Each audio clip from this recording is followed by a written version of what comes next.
Si ka shkuar procesi deri tani? Mirë.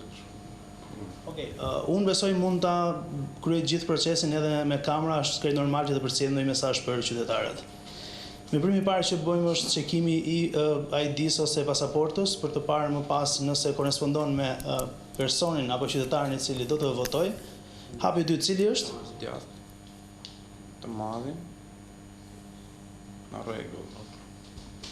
Pasi kemi vendosur dhe shenjën e gishtit, më pas marrim edhe mjetin e identifikimit, ndërsa vuloset edhe fleta e votimit, cilin votuesi e merr në dorë dhe më pas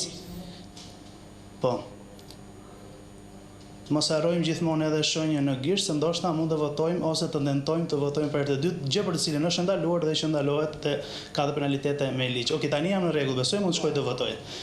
Ky është edhe momenti kur qytetari pasi e ka marrë fletën e votimit në dorë, ka të gjithë të drejtën për të shkuar dhe të votojnë në dhomën e fshet, gjë për të cilën operatori besoj do jetë shumë i mirë kuptueshëm në këtë çast për mos e treguar. Sigurisht sepse nuk lejohet fotografimi apo ekspozimi i votës në çfarëdo lloj mënyre.